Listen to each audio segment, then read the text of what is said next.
The first winter after World War II is, honestly, one of the most overlooked chapters in survival history, yet it holds some of the most practical lessons ever recorded. It wasn't the battles or the frontline stories that defined this period. It was the quiet fight for normalcy, warmth, food and stability in shattered towns and homesteads.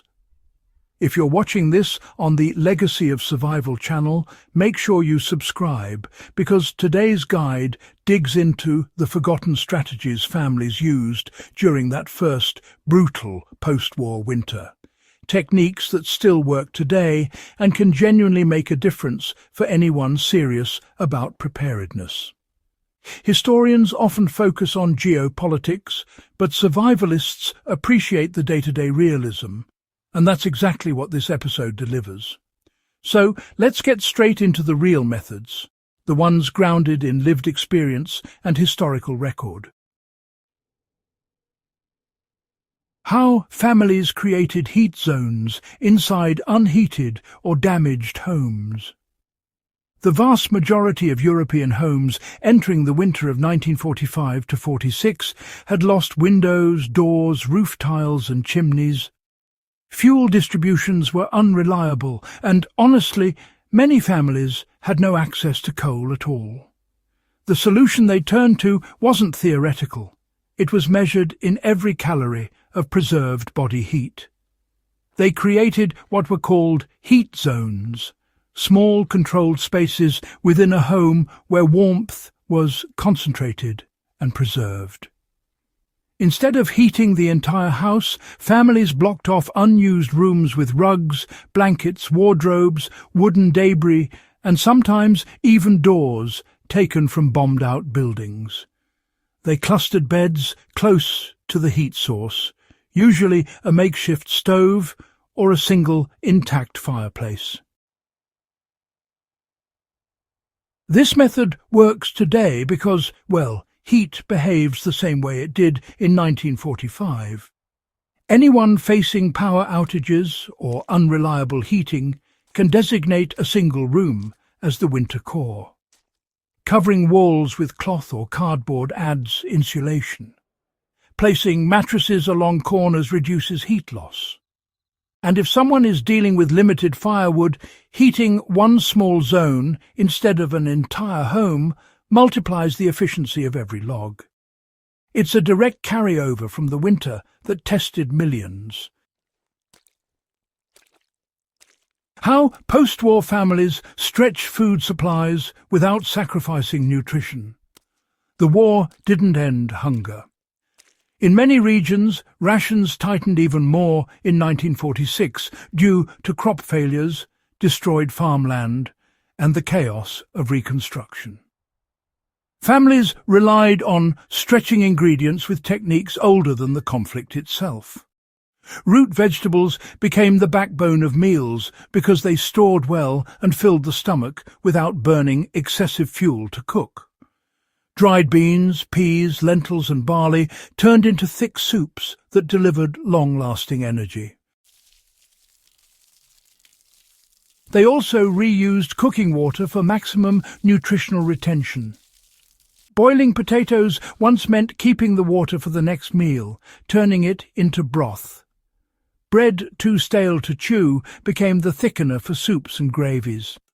Nothing was wasted, not because it was a slogan, but because waste meant hunger. Applying this today is straightforward.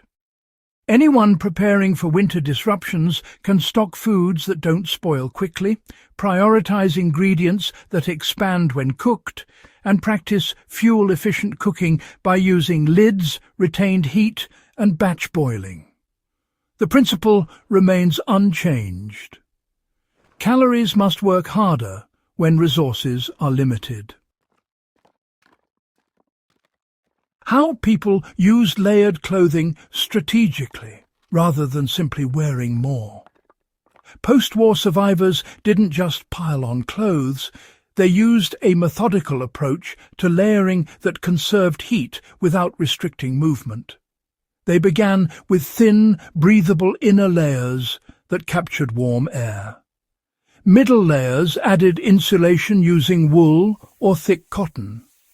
Outer layers blocked wind or moisture, even if outer layer meant an improvised coat made from military blankets or repurposed uniforms.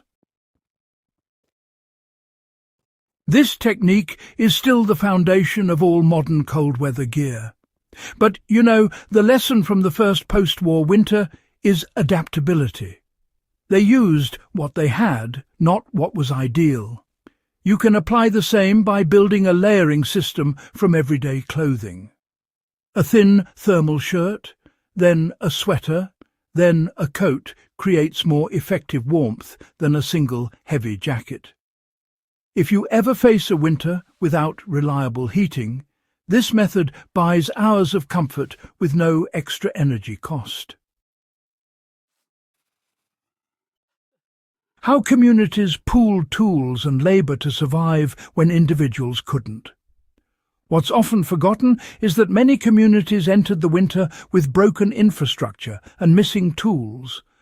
A single working saw or axe might serve several streets. Groups took turns gathering fuel, repairing roofs, and reinforcing homes. Skill sharing was constant. One person knew how to mend leather, another could repair stoves, another kept small livestock alive through cold spells. This wasn't charity. It was survival economics. Shared tools meant less wear. Shared labour meant more hands for dangerous or physically demanding tasks. Shared knowledge meant fewer fatal mistakes. Now, let's talk about how adaptive lighting and fuel conservation really shaped our routines during those post-war winters. You see, electric grids were, well, pretty inconsistent, often working for just a few hours each day, so families had to adjust their schedules to daylight, rather than, fighting against the dark. Evening chores would be moved earlier, meals prepared before sunset, and the nights were usually dedicated to low-energy tasks like sewing, mending, or perhaps just reading by candlelight. They also favoured oil lamps, candles, and makeshift wicks made from twisted fabric dipped in rendered fat. It wasn't glamorous, but it worked, and it cut fuel consumption dramatically. Applying this today can be as simple as building a low-light routine for blackout scenarios. Using LED lanterns on low settings, keeping tasks grouped earlier in the day, and having reliable backup light sources reduces the stress that modern households experience during outages. How repurposing materials replaced buying new supplies.